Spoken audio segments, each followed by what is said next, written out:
सभी को जय मसीह की। डिफरेंट स्ट्रोक्स प्रोग्राम में आप सभी का स्वागत है। जैसा कि आप सब जानते हैं कि हम इस प्रोग्राम में जो विवादास्पद विषय हैं उस पर बात करते हैं। तो आइए आज के विषय की तरफ हम चलते हैं। आज का हमारा विषय है कि जो 40 दिन के उपवास हैं वो हमें रखने चाहिए या नहीं रखने चाहिए।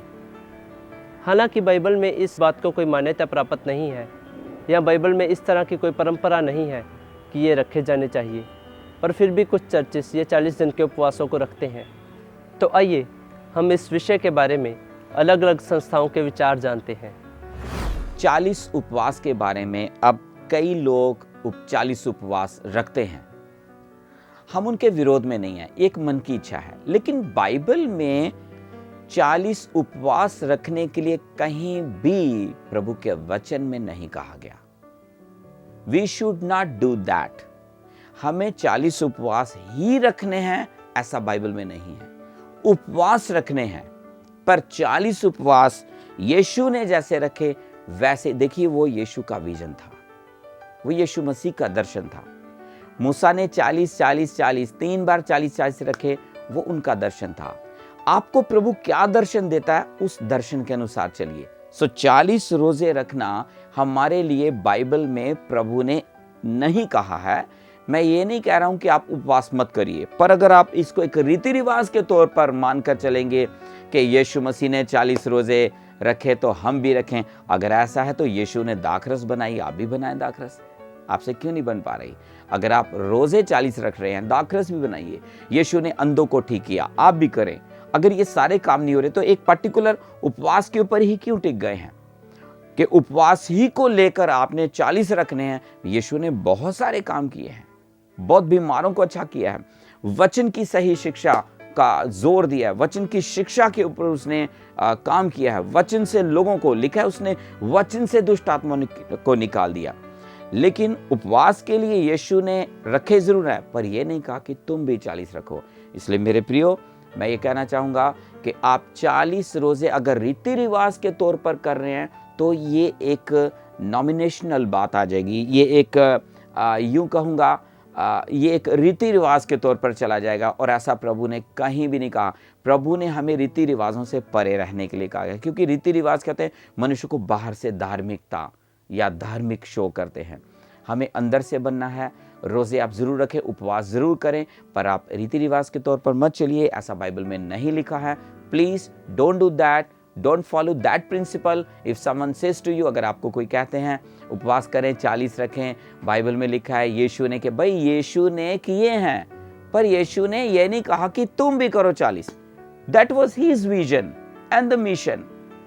Whenever you sit in the presence of God, God tells you something to do। खुद आपको कुछ कहने के लिए, करने के लिए कहता है, what you have to do। आप देखिए, मरियम को जैसे ही मरियम ने चेलों को कहा, उनके दाखरस घट गया। यू नो, जब यीशु ने कहा हे मरियम, हे नारी, मुझे तुझसे क्या काम, तुरंत मरियम को समझ आई कि मैंने गलती की है। तब उसने चेलों को कहा, जो कुछ तुमसे वो कहे वही करना। It means we need to follow the word of God. So may God bless you. Thank you very much.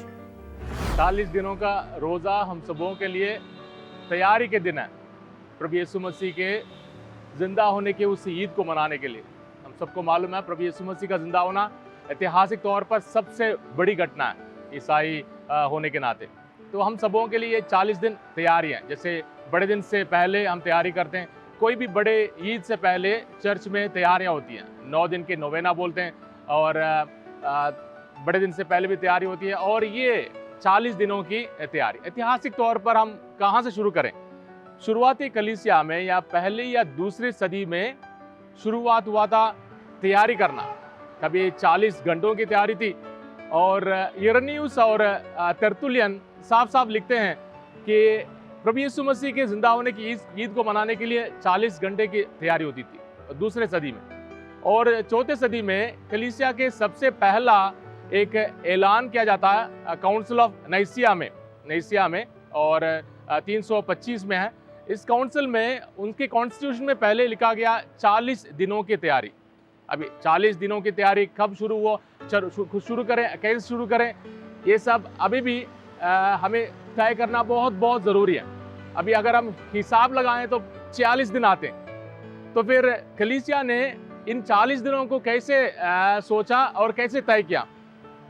Western church, eastern church, रोम वाली चर्च और कॉन्स्टेंटिनोपल वाली चर्च के हिसाब से वेस्टर्न चर्च में ये 40 दिन शुरू होते हैं ऐश वेडनेसडे से, और ये 6वीं सदी से शुरू है। पोप ग्रेगरी ने ऐलान किया कि ये वेडनेसडे से शुरू हो, मंडे से नहीं, यानी 7 हफ्ते पर मंडे से शुरू, वेडनेसडे से शुरू होगा। ईस्टर्न चर्च में 8 हफ्तों का है और मंडे से शुरू होता है, शनिवार और इतवार रोज़ा नहीं। और वेस्टर्न चर्च के लिए यानी लैटिन चर्च के लिए, रोम वाले चर्च के लिए इतवार को छोड़कर बाकी सारे दिन पर बुधवार से शुरू होता है, ऐश वेडनेसडे से। पोप ग्रेगरी ने माथे पर आँच लगाने की इस आदत को भी, यानी इस रिवाज को भी, इस पाक रस्म को भी शुरू किया। यानी प्रभु यीशु मसीह ने 40 दिन रोजे रखे। 40 साल इज़राइल के कौम ने मरुभूमि में अपने उस देश के तलाश में घूमते रहे। मूसा ने 40 दिन लगातार लोगों के लिए दुआ की, 10 हुक्म हासिल करने से पहले और लड़ाई के वक्त 40 दिन लगातार दुआ की। और गोलियत ने दाऊद से मार खाने से पहले 40 दिन लगातार इज़राइल के लोगों पर ताने मारे। और बहुत सारे ऐसे एलिया नबी हेरोब पहाड़ तक जलने के लिए 40 दिन 40 रात वो पैदल चलता गया। यानी तैयारी है ताकि खुदा हम सबों के लिए प्रकट हो, खुदा हम सबों को कोई खास मुद्दा दे, कोई खास मैसेज दे, खास बरकत दे। प्रभु यीशु मसीह का जिंदा होना, हमें भी जिंदा होना बहुत ज़रूरी है। तो ये एक रोज़ा रखने का तरीका है। रोज़ा रखें, हम अपने जिस्म को दर्द दें ताकि हम रूहानी चीज़ों पर गौर करें, दिल के आध्यात्मिक चीज़ों पर गौर करें। रोज़ा है। दूसरा है इसके साथ एक हमारा एक पाक रस्म है।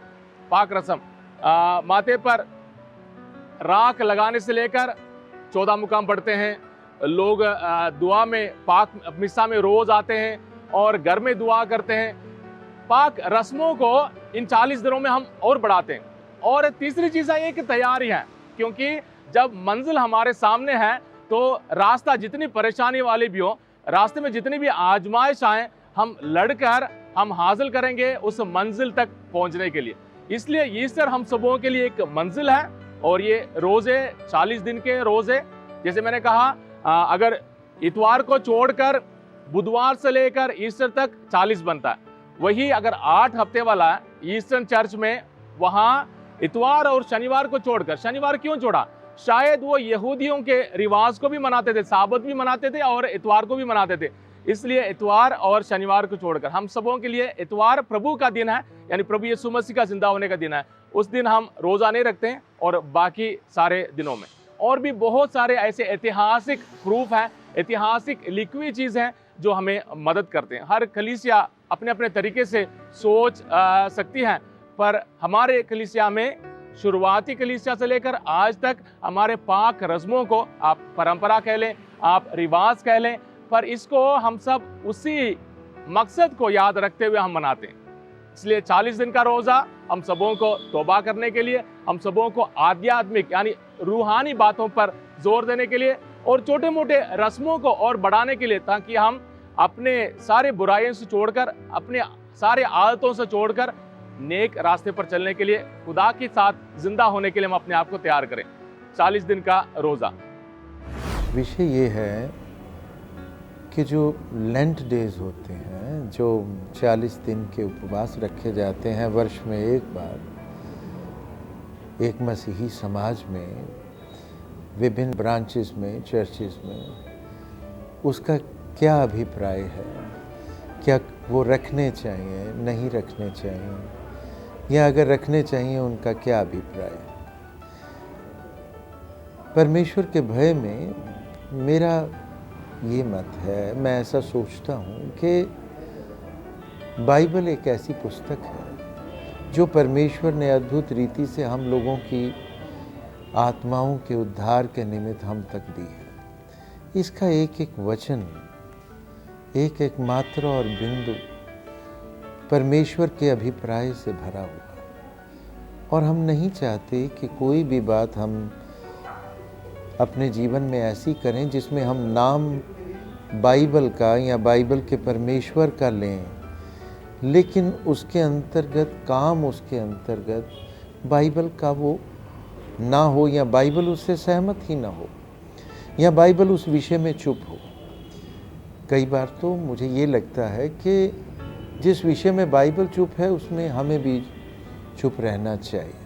एक मनुष्यों का समाज है जिसे प्रभावित करने की कोशिश की जाती है। अब लेंट डेज है, एक विशेष किस्म का उपवास है जिसमें लोगों के द्वारा प्रभु यीशु मसीह के क्रूस या उनकी यातना को याद रखकर या उन दिनों को याद रखकर अपने आप को किसी विशेष रूप से तैयार किया जाता है, ताड़ना दी जाती है या उपवास रखा जाता है।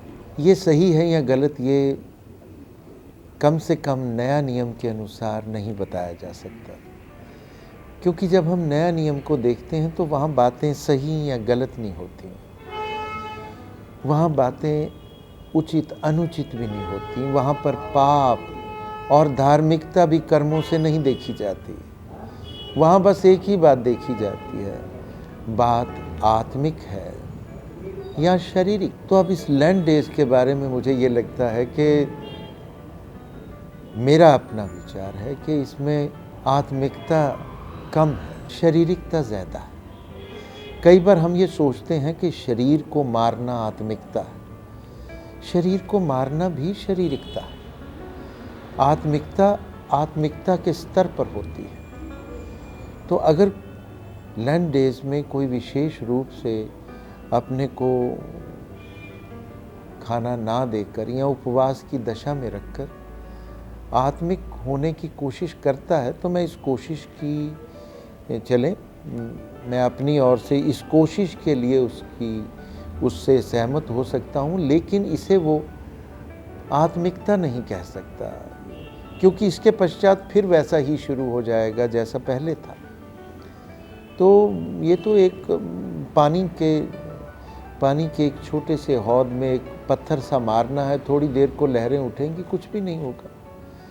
तो मुझे ये लगता है कि ये लेंट डेज या इन दिनों में रखे जाने वाला उपवास शारीरिकता के ज़्यादा निकट है, इसमें आत्मिकता नहीं है, क्योंकि आत्मिक व्यक्ति वर्ष के किसी समय में आत्मिक नहीं बनता, वो आत्मिक ही रहता है।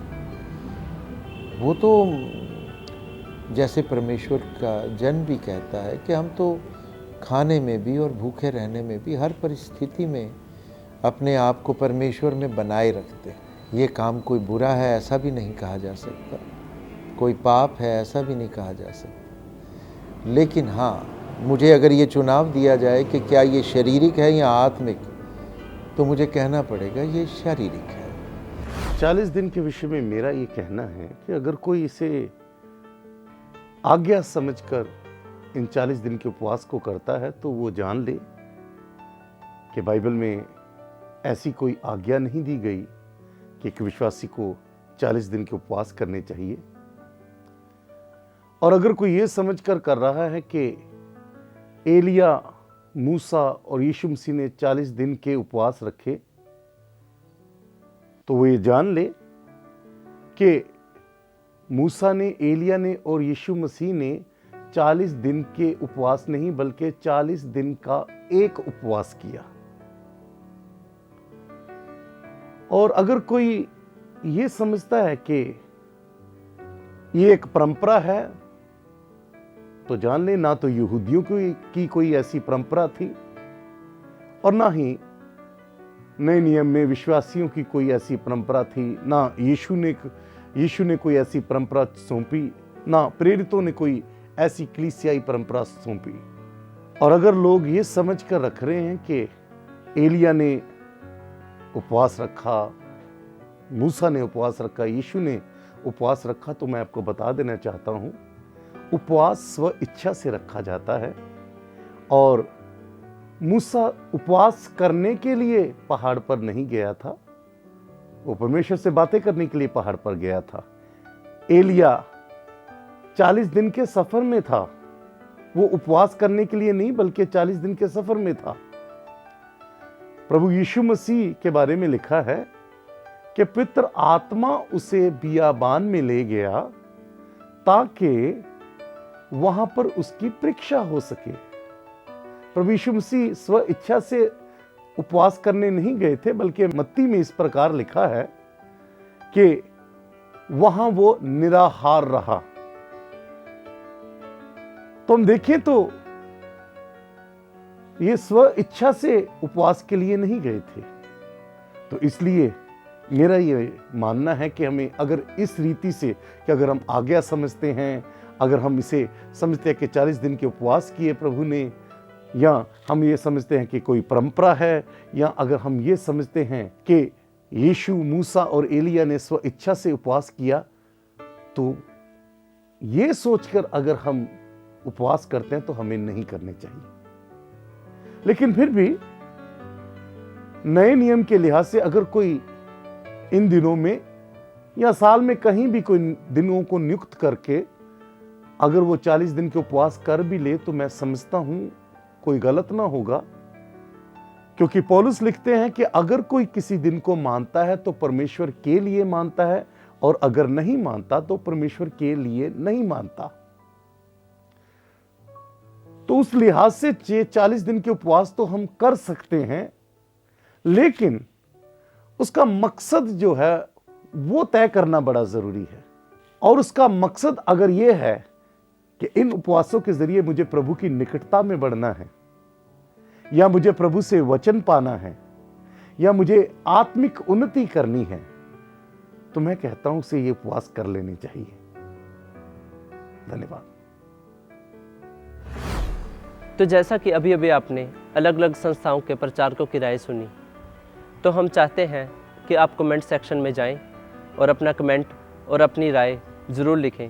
और अगर आपका कोई सवाल हो इस विषय पर तो आप हमें ज़रूर लिखें, ताकि हम अगली वीडियो में आपसे इस विषय पर बात कर सकें और आपके सवालों के जवाब हम दे सकें। प्रभु यीशु मसीह जी के पवित्र नाम में आप सभी को जय मसीह की।